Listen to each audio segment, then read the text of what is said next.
All right, hello, hello, hello. Welcome back to D's Divinity, D's Divine Tarot. Thank you for joining in with me today.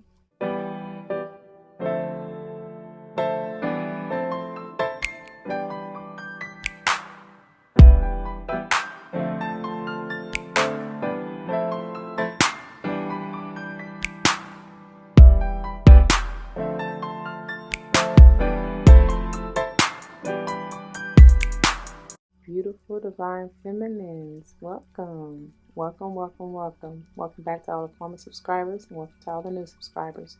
Once again, thank you all for joining in with me today. As you see from the title of the video, we're going to go ahead and dive into this beautiful Divine Feminine holistic health and healing energy, okay? Before we do, this should go without saying, please do check the description box for any information that you may want or need to know. And if you have any questions, do not hesitate to let me know. As it states in the description box, these readings are intended to be timeless. Time and energy are fluid, meaning you could have already gone through this, you may currently be going through this, and or this may be a prophetic message to come if you decide to embrace and embody the advice that Spirit has for you within the reading or readings, okay? Keep in mind they are general, not all may apply to you, and that's perfectly okay. Take what does, let the rest fly, maybe a message for someone else. Please do not force it, y'all. Just don't. Don't even waste your time doing it. If the shoe don't fit, like, why hurt your feet, your toes, causing them bunions and kerns and all that? No, it's not worth it. But in all seriousness, though, I promise you, you will know if it hits, if it resonates, it'll hit different for real. And Spirit will let you know if you stay tapped in with your own discernment, okay? And free will.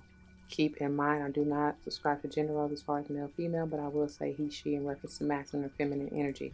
Obviously, we are focused on the divine feminine aspect, but don't forget we have divine masculine as well. And I may not even be talking to you nor about you, which is what I've said already. So the divine masculine energy and someone else may peek through here, okay? Just again, keep that in mind.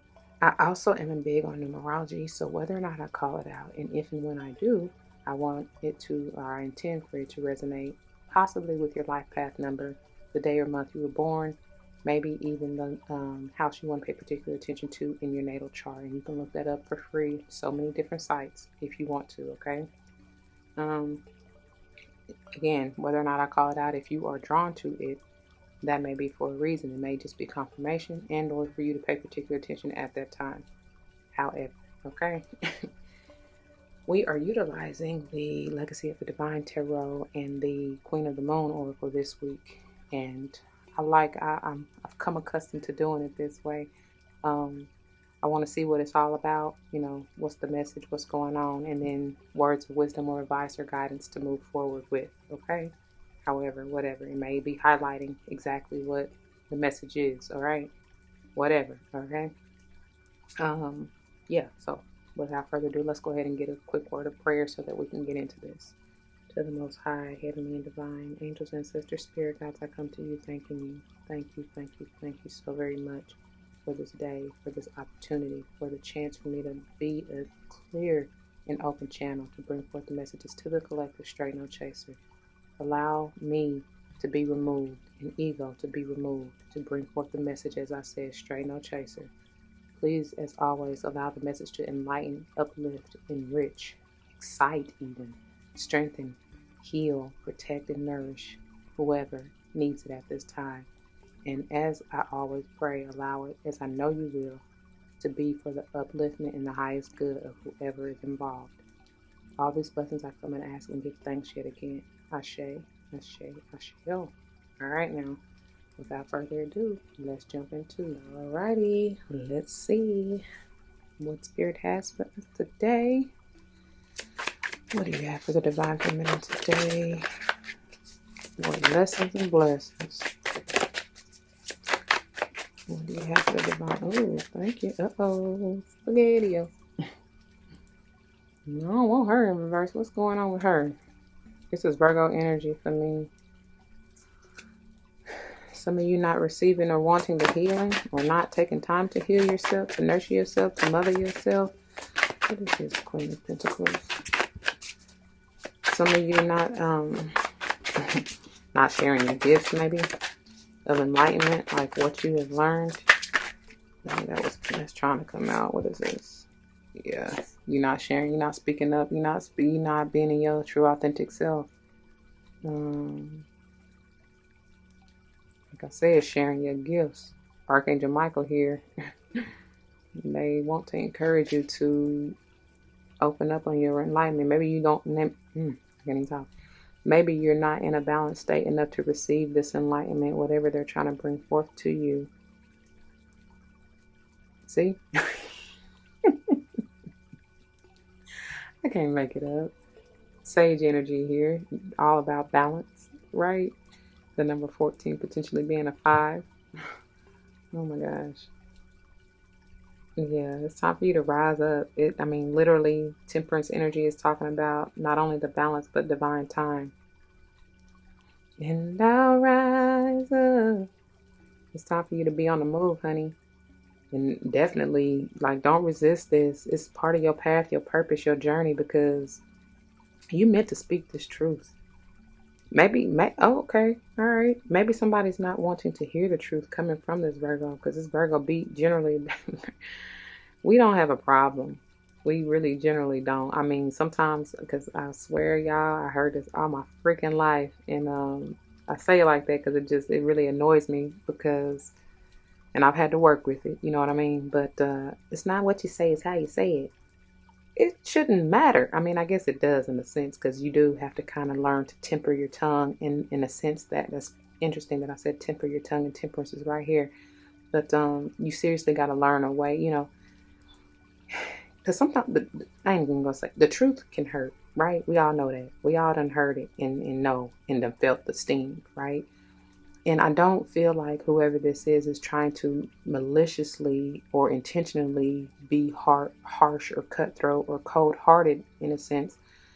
But I just feel like, because like me, like I was telling y'all, especially if I'm passionate about something and I truly believe wholeheartedly that it is the truth, I'll just say it. Just say it like, and when in the heat of passion, it can come off like, you know what I mean?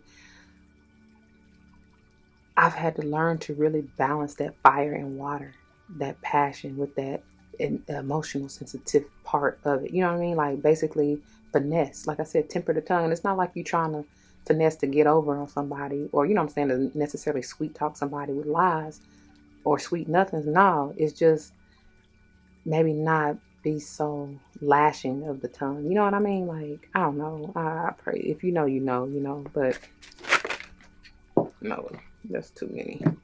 This boundaries want to come out. Oh, see, and trust, since that did flip over. Oh my gosh, trust yourself. Trust the boundaries that you have set for yourself. That may be it too.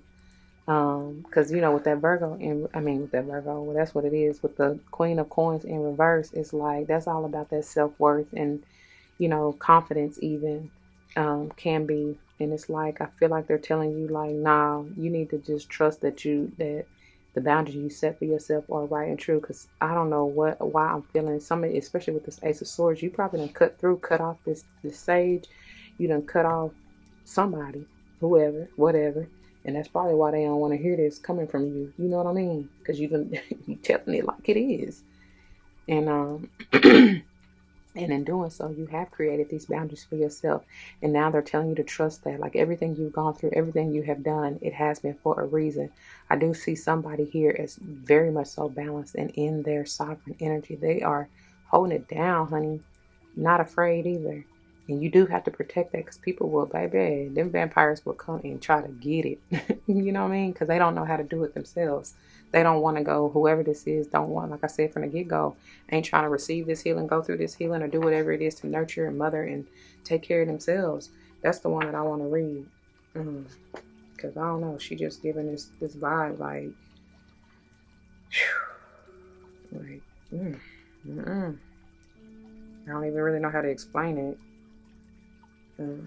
Chad, where you at? Let me see, Chad, because I got it split up a little different. Okay, here we go. All right, she's on page 263 and 264. So, the reverse keywords, yeah, see, The reverse keywords are mean, selfish, materialistic, hard-nosed, greedy, capricious, foolish, changeable, ruthless, manipulative, suspicious, unreliable, status seeker, insecure, lazy, gold digger, name dropper, superficial. So somebody may be thinking that of you, or you them, and I feel like that's far from the truth, to be quite honest. And I do feel like they may have been, because I just heard blasphemy, they may have been, speaking ill will against your name just because, like I said, they don't know how to take you, you know? Mm-hmm. Because according to, if it's upright, uh, the other author or people he consulted, I guess, let me say it like that, their depiction of her says, the Queen of Coins is the Earth's muse. She coaxes beauty out of every living thing and is ideal for every attempt at physical perfection. She inspires devotion, dedication, and worship. Okay, but that's if she's upright, right? So anyway, look, the saying that he leaves off with. He says, "Everything has its beauty, but not everyone sees it." Confucius, and that's what I'm saying. Whoever this is, because this is really what's going on, what's good, right? This beautiful divine feminine individual, which I feel like is you, viewer, is truly balanced and stable in your own, like I said, in your own sovereignty, holding it down. Whoever, and it could be several people, are not seeing you for who you are. They don't want to see it, really. That's why that Ace of Swords, because that's all about, like mental, not only just communication, but and so not only are they not seeing you for who you truly are just because you can put up these boundaries. And I feel like if you haven't, the advice is to put up boundaries to these people, because you don't want that in your aura. You really don't. But you are beautiful in every way right here, right? They don't want to see it. And of course they're going to speak blasphemy, lies against you, out of jealousy, envy, whatever. I don't know. Moving on to the Queen of the Moon. Let's see. I'm going to start with sovereignty and go backwards. So pages 98 and 99, something with those lines. It says, you have sovereignty over your own life. Act with grace and confidence. You have the ability to unite desperate people and views should you choose. What? You have the ability to unite desperate people and views should you choose to do so. The buck stops with you. You are powerful. Act like it. That's an exclamation point, honey. That's an order. That wasn't a suggestion. Anyway, it says the affirmation you can say, I reign over my own realm.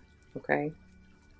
Goddesses of the moon are one of the oldest kinds of feminine divine and feature in the mythologies from almost every corner of the globe, from Diana of ancient Rome and the Greek Artemis to the Semitic Astarte and Hina from Polynesia. The link with the feminine divine and the lunar planet and cycles is a strong one. These goddesses in all their myriad of forms were extremely powerful and demonstrated to women that they naturally had power as well.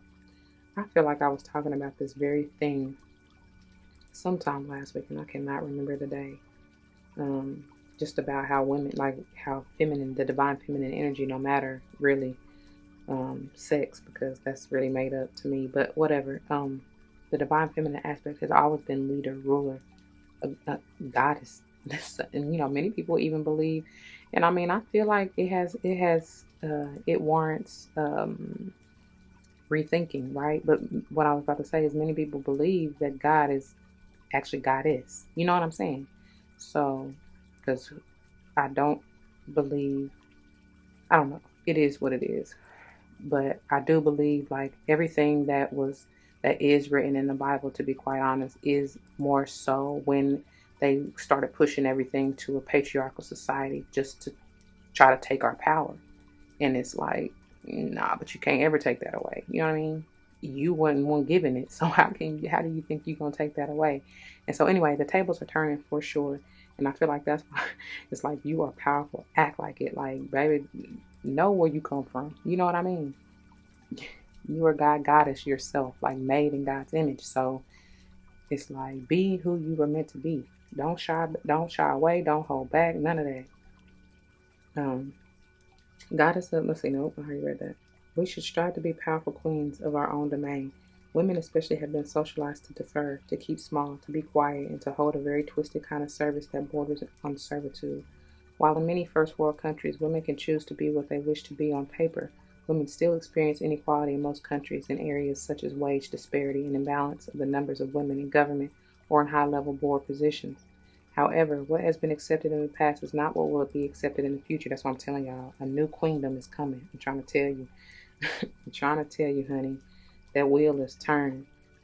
When we reign over our own lives, it is us that take on the responsibility for our own change and decisions. The Moon Queen knows that we, just under the divine, are our own rulers, and as such, the buck stops here. Therefore, it is worth us investigate. Therefore, it is worth us investing in growing our own self-awareness, our own self-trust, self-care, self-esteem, and that's why I said this young lady, not even young, but whatever, y'all know what I'm saying. This beautiful queen is coming out in reverse because that is part of the lesson for many of you. So it is worth us investing in growing our own self-awareness, our own self-trust, self-care, and self-esteem in real and practical ways. We must, as any queen would, set firm boundaries to protect our queendom and no coincidence. That's why they wanted me to start here. Oh. Set firm boundaries to protect our queendom and those who are under our protection.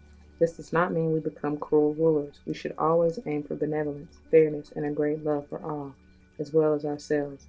It does mean we may have to push against those who do not respect our line in the sand. I'm telling y'all, the companion stone or metal is platinum, okay?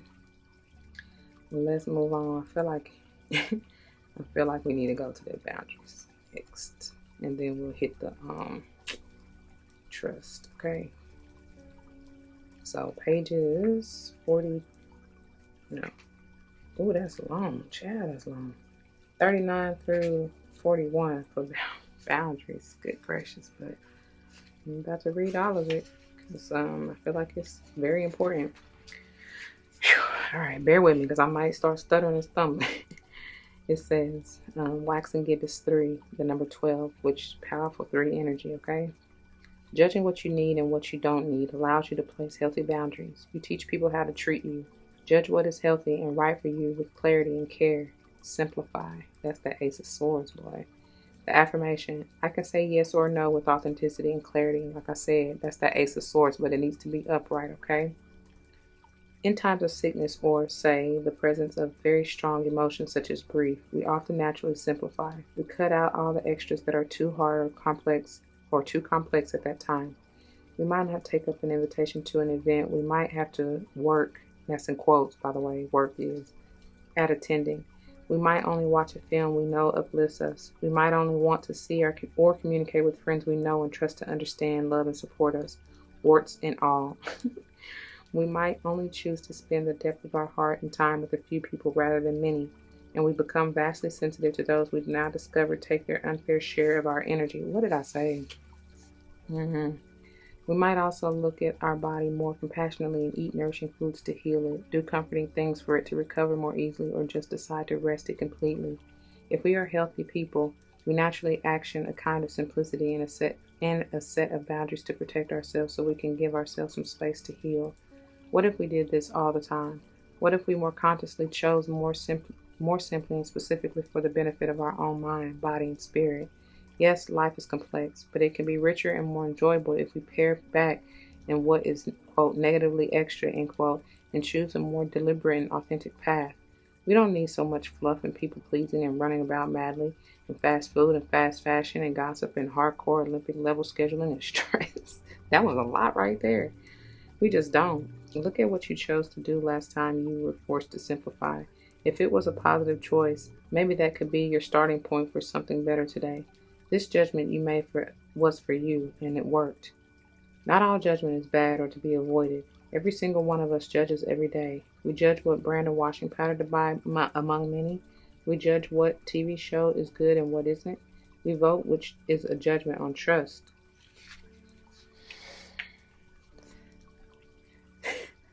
I mean, and it follows. That's what we're about to go into. Thank you for your guidance, Spirit. Thank you, thank you, thank you. Not all judgment is bad or to be avoided. Every single one of us judges every day. We judge what brand of washing powder to buy among many. We judge what TV show is good and what isn't. We vote, which is a judgment on trust. We have a legal system with a judge. We judge what we will accept and what we will not. If we don't, we do not have values, nor do we have boundaries. And in parentheses, they have huge issues for some. Okay. To simply focus on your own experiences and not look outside yourself for justice may all be very nice for gurus, but for those of us who want to be the change they wish to see, I judge happily that certain things are unacceptable. So I strive to change those things. People judge that slavery wasn't right and involve themselves in change, even to the extent of waging war. People judge that whaling wasn't right, so it's been banned in most countries. We judge that apartheid wasn't right and people died to change it. One brave man, Nelson Mandela, was jailed for decades as a result. Boundaries teach people how to treat us, and this is a kind of positive judgment. The companion stone or metal is obsidian. That will remove any and all of that negative and unwanted energy for sure. All right, moving into trust. Speaking of the egg moon, number 32. Pages 80 and 81. Powerful with them eights. Trust yourself. Develop self-trust and joy will follow. You can rely on your own capabilities. Begin to plan carefully for the future. The affirmation. It is the beginning and I trust myself in all things. Okay? Apart from trust, we might develop spiritually with our higher power. Self-trust is the basis of all other trust. Self-trust is surety that, and I gotta stop because they're gonna have me stuttering in my tongue. But it's going back to this Queen of Coins in reverse for real, y'all. Like I said, that whole self-worth and self-awareness and learning and all that self-confidence, all that what I said, that's exactly what this is all about for many of you, okay? And like I said, too, about the situation where many of you are already balancing in your, you hold your own world in your hands. People are seeing this and being triggered by you, okay? So to protect yourself, trust that you are all right. You are balanced. Those of you who aren't quite here yet, it's time for you to focus on you and build yourself up. You know what I mean? Work on healing yourself. Stop resisting it. Okay? All right. So where was I don't even know. Self-trust is a surety that we can rely upon ourselves, that our decisions are valid, that we ourselves matter, that knowing ourselves combined with trusting ourselves leads to better, more informed decisions about all aspects of our life, including career and relationships. Self-trust is far more than a flashy show of confidence. It is deeper and farther reaching than that. It is the security at the very core that no matter what, our wisdom matters and it is best. It allows for flow and for faith in oneself and the way you do things moving and choosing in the world. Self-trust is a full acceptance of self. As accepting one's self becomes easier, thus self-trust will begin to shine. This gives momentum to anything we choose to tackle or do. Our ancestors saw spring, the great thawing, as a new beginning. They would walk the marshes and plains and find newly laid eggs, more than just a symbol of fertility and new hope. The eggs meant that the worst of the cold was over and that new life really was here. The egg moon was a time of celebration and rejoicing. The companion stone or metal is iron. All right? Iron is, because I heard ironclad. That's like tough. That's heavy, heavy, heavy energy. Trusting yourself, that you can ground yourself, take care of yourself, heal yourself, okay? That is what I have. I'm going to leave it there. If it resonates, you know what to do. For those of you who are new, that means comment your testimonies down below. You never know how this may help someone grow, especially and including yourself. Whether or not someone comes to mind, please do like, share, comment, and subscribe if you haven't already. Thank you, thank you, thank you for doing so. If you're joining me for another day, you can check the link in the description box below. I'll see you there. If not, please take care, and I love you anyway. Until the next one, y'all be easy. Don't forget your love and light. It makes everything all right.